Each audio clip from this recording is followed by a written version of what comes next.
ప్రపంచవ్యాప్తంగా మద్యం రకరకాల పండ్లు, గింజలు, చెరుకుతో తయారు చేసి 2 నుంచి 20 ఏళ్లు మాగపెట్టి చేస్తారు. మన రాష్ట్రాల్లో అవేమీ ఉండవు. విస్కీ, బ్రాండీ, రమ్, జిన్ వంటి అన్ని మద్యాలలో ఉండేది ఒకటే రెక్టిఫైడ్ స్పిరిట్. దాన్నే ఈఎన్ఏ అంటే ఎక్స్ట్రా న్యూట్రల్ ఆల్కహాల్ అంటారు. దీన్ని తయారు చేయగానే బాటిళ్లలో నింపి జనాలకు అమ్మేస్తారు. ఈ ఈఎన్ఏ తయారీ ఫ్యాక్టరీలు ఆంధ్రాలో 10-12, తెలంగాణలో 7-8 ఉన్నాయి. ఇవి చాలా వరకు మన రాజకీయ నాయకుల చెప్పు చేతల్లో ఉంటాయి. ముఖ్యమంత్రి మారినప్పుడల్లా కొన్ని కంపెనీలు పాలక పక్షాల చేతుల్లోకి వెళ్తుంటాయి.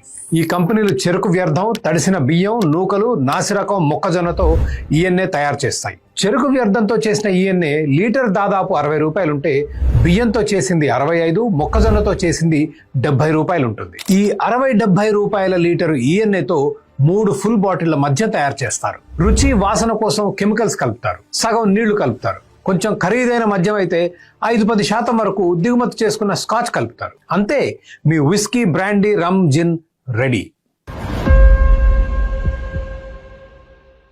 మద్యం వ్యసనం. ధర ఎంతున్నా మనుషులు తెగించి తాగుతారు. ఈ బలహీనతను ఆసరా చేసుకుని ప్రభుత్వం మద్యం మీద తెగబడి పన్నులు వేసి దోచుకుంటుంది. ఈ దోపిడీ స్థాయి చూస్తే మీకు దిమ్మ తిరిగి మైండ్ బ్లాక్ అవ్వాల్సిందే. తెలంగాణలో 880 రూపాయలకు అమ్ముడుపోయే full bottle Royal Stag whisky తయారీ ఖర్చు ఎంతో తెలుసా? 135 రూపాయలు. 135 రూపాయలు చెల్లించి ఫుల్ బాటిల్ రాయల్ స్టాగ్ విస్కీని ప్రభుత్వం కంపెనీ నుంచి కొంటుంది. ఇక ఇక్కడి నుంచి దోపిడీ పర్వం మొదలు.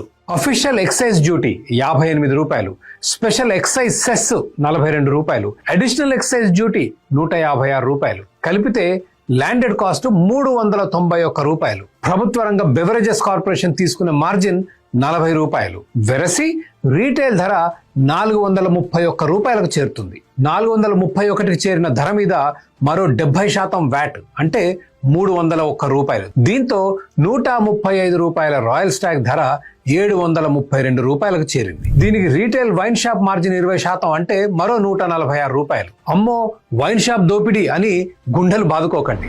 వైన్ షాప్ యజమానులు ప్రభుత్వానికి చెల్లించాల్సిన 2 ఏళ్ల లైసెన్స్ ఫీజే దాదాపు 1,50,00,000 రూపాయలు ఉంటుంది. లాటరీలో వైన్ షాప్ గెలవాలంటే 50 నుంచి 100 అప్లికేషన్లు వేస్తారు. ఒక్కో అప్లికేషన్ ఖర్చు 3 లక్షలు నాన్ రీఫండబుల్. అంటే కేవలం వైన్ షాప్ లాటరీలో పాల్గొనడానికి 1 నుంచి 2 కోట్ల ఖర్చు.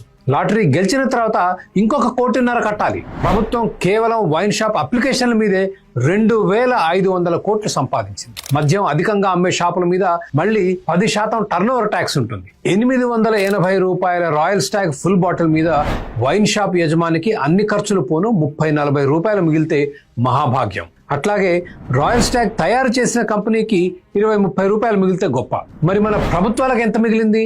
దాదాపు 700 రూపాయలు. తెలుగు రాష్ట్రాలలో అటు ఇటుగా 1,50,00,000 మంది మద్యం సేవిస్తారు. ఒక్కొక్కరు మద్యం మీద సగటున సంవత్సరానికి 40,000 రూపాయలు ఖర్చు చేస్తున్నారు. తాగే ప్రతి వ్యక్తి నుంచి ప్రభుత్వం సగటున 30,000 రూపాయల పన్ను సంపాదిస్తుంది. 2 రాష్ట్ర ప్రభుత్వాల మద్యం ఆదాయం దాదాపు 70,000 కోట్ల రూపాయలు. ప్రైవేట్ రంగంలో రూపాయికి 5 రూపాయలు సంపాదించి పెట్టే వ్యాపారమే ఉంటే కస్టమర్లని దేవుళ్లలా చూసుకుంటారు. మరి మన ప్రభుత్వాలు ప్రజలను బానిసల కన్నా హీనంగా చూస్తాయి.